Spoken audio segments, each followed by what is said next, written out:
आणि हा तो दुगारवाडीचा धबधबा.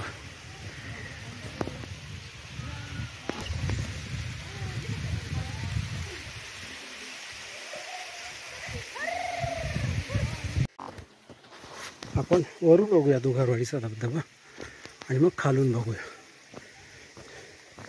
हे त्याचं रांजण खळलं. हा तो दुगारवाडीचा थरारक आणि रोमहर्षक धबधबा. आपण बघूया कुठपर्यंत जाता येतं ते.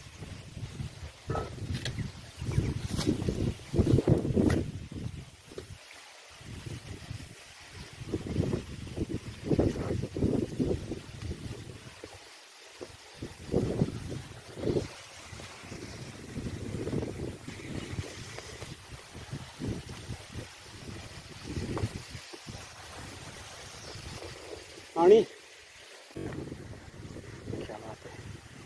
आशा करूया की मधमाशाचं मोळ नसेल. बाबा बाबा बाबा बाबा केवढी मोळ आहे तिथे.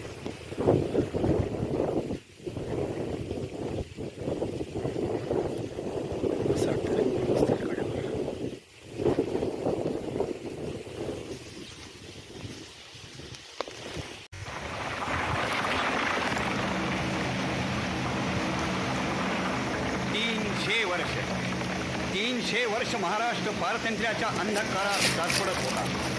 वर्षातल्या 12ही अमावस्यांनी जणू गराडा घातला होता. महाराष्ट्राची भूमी घोड्यांच्या टापाखाली वेदनांनी कणत होती, गाराणं गात होती. प्राणी मात्र झाले दुःखी, पाहता कोणी नाही सुखी.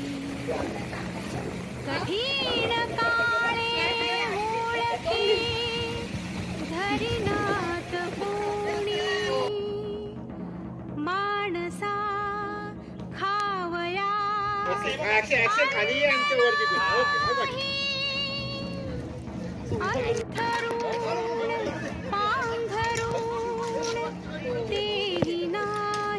हा तो पुलाचा पाया जो आहे तिथे ते दगड बसवलेले आहे.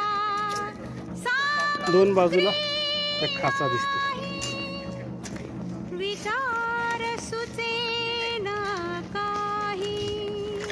आणि मग अशा पद्धतीने हा असा पूल होता.